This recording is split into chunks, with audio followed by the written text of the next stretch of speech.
So this is one video. It's gonna be in a series of videos. It's gonna be a little bit shorter, I think, these ones, but just talking about over the last few years, some of the things that have worked for me. I talk about lots of different things in my videos, um, and but I want to try and pull some of those bits out. So I just want to talk a little bit today about um, one of the big game changers for me, and that was going into therapy. So, excuse me, and that's paid therapy. I'm very lucky in that that's something that I started to do and I've been able to continue. But it's something which I feel is important, so I make sure I budget to get that. Um, so I've had various therapies over the years. Just over 10 years ago, be actually 11 years this year, I was in hospital for 6 weeks. I contracted sepsis, so I was in hospital for 6 weeks. And when I came out of that, I had a breakdown.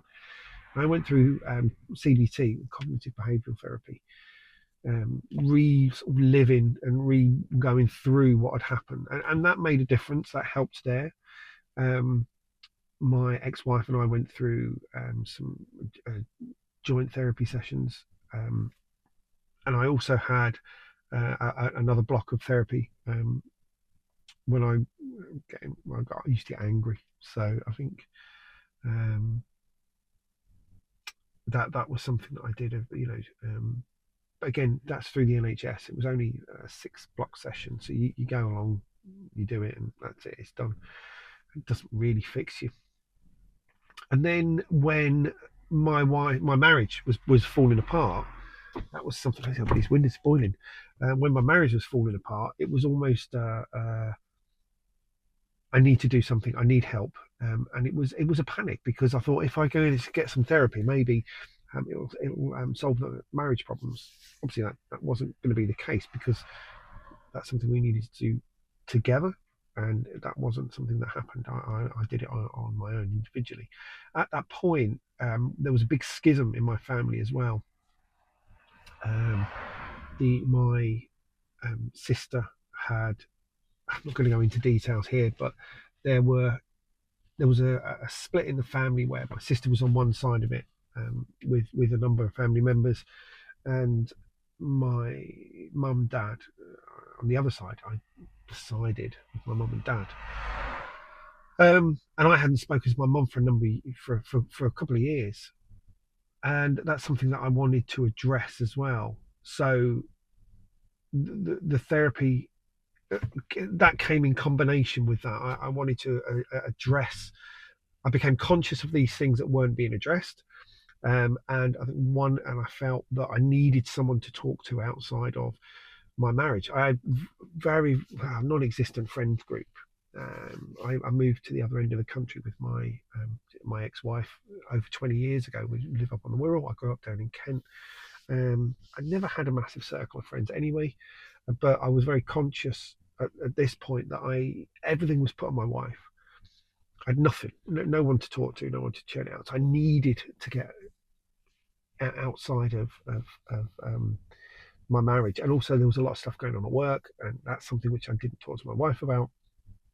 And I felt I needed. So I literally just felt I think I was on the internet and I was just googling therapists, local therapists, who could deal with some of the things that I felt that I needed help with. And I found a name and I emailed her and or filled out the form on her website. And she literally phoned me that evening and booked me in. We had a conversation on the phone, and then she booked me in.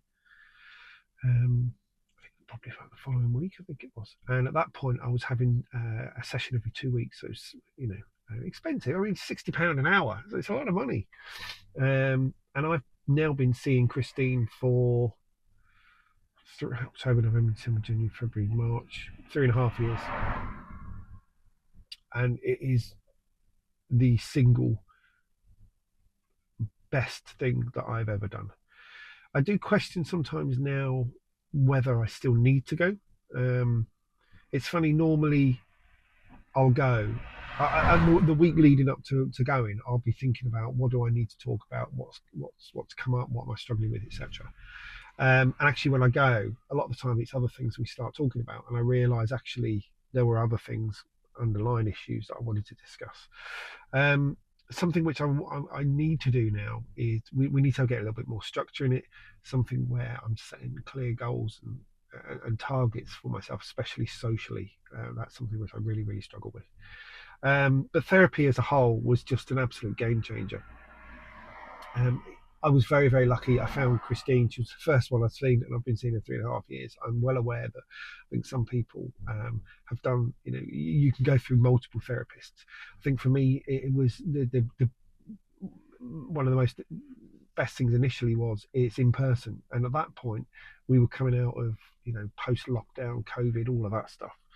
Um, and a lot of therapists were doing online, and that's just not something that appealed to me. And I think that connection with a real human being in the room with you is so important, and that's huge.